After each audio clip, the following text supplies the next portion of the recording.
On the morning of January 28, 1986, the sky over Cape Canaveral, Florida, was clear and bright. Thousands of people had gathered near the launch site, while millions more watched on television. It was supposed to be a historic and hopeful day.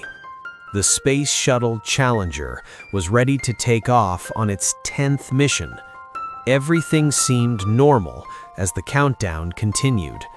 At 11:38 a.m., the engines ignited, and the shuttle lifted slowly from the ground.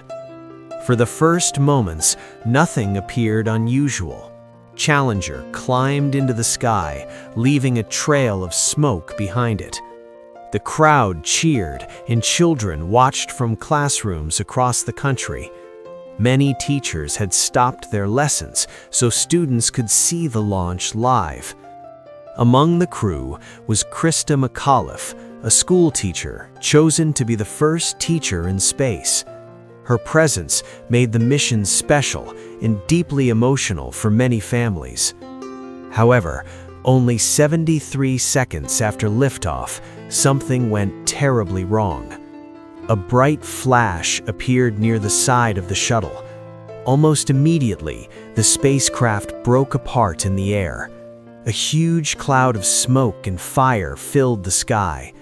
The cheering stopped. People stood frozen, unable to understand what they had just seen. At first, some thought it was a normal separation.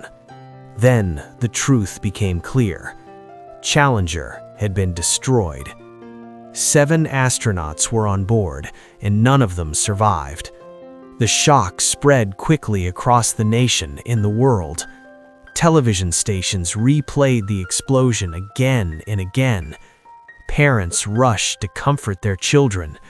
Teachers turned off the screens, trying to find words that did not exist.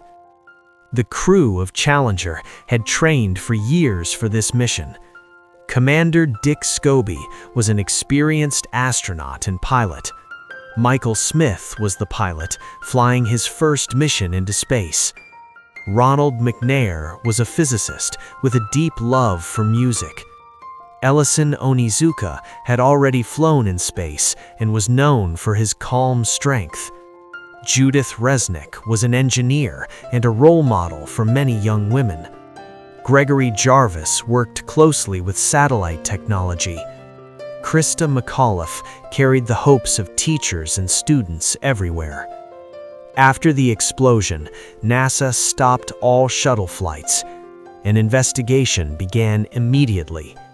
Engineers and scientists searched for answers, trying to understand how something so tragic could happen during a mission that seemed routine. Slowly, the truth came out. The main problem was a small rubber seal called an O-ring. This part was designed to seal joints in the solid rocket boosters and prevent hot gases from escaping. On the morning of the launch, temperatures were unusually cold. The cold made the O-rings stiff and less effective. One of them failed to seal properly. Because of this failure, extremely hot gases escaped from the rocket booster and burned through the external fuel tank. This caused the structure of the shuttle to fail, leading to its destruction in midair. It was not a single error, but a chain of decisions that led to the disaster. What made the tragedy even worse was the fact that some engineers had warned about this exact problem. The night before the launch, engineers expressed serious concerns about launching in such cold weather. They believed it was unsafe and recommended delaying the mission. However, managers faced pressure to stay on schedule. The mission had already been delayed before, and there was strong public attention. In the end, the launch was approved. When Challenger broke apart, it did not explode like a bomb. Instead, the forces were so strong that the shuttle separated into pieces. The crew cabin continued to rise for a short time before falling into the ocean. Later investigations suggested that some astronauts may have survived the initial breakup, but the fall from such a height could not be survived. This discovery added even more pain to an already heartbreaking event. Recovery teams searched the Atlantic Ocean for weeks. Pieces of the shuttle were found, but nothing could bring the crew back.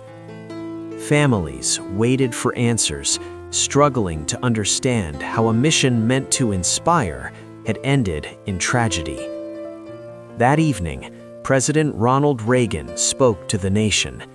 He postponed the State of the Union address and focused on honoring the astronauts. His words brought comfort to many, but the sadness remained. The country mourned together. Flags were lowered, and moments of silence were held in schools and workplaces. The Challenger disaster changed NASA forever. The Space Shuttle program was stopped for almost 3 years. During that time, major changes were made to improve safety. The rocket boosters were redesigned, and decision-making processes were reviewed. Engineers were encouraged to speak openly, and safety concerns were given more importance. When shuttle flights finally resumed, the world watched with caution. Challenger was never forgotten. Memorials were built, schools were named after the crew, and scholarships were created in their honor. Christa McAuliffe's words, "I touch the future, I teach," continued to inspire students long after her death. The Challenger disaster remains a powerful reminder that progress comes with risk and that listening to warnings can save lives. The explosion lasted only seconds, but its lesson has lasted for generations. 73 seconds in the sky changed history forever. Thanks for watching. See you in the next video.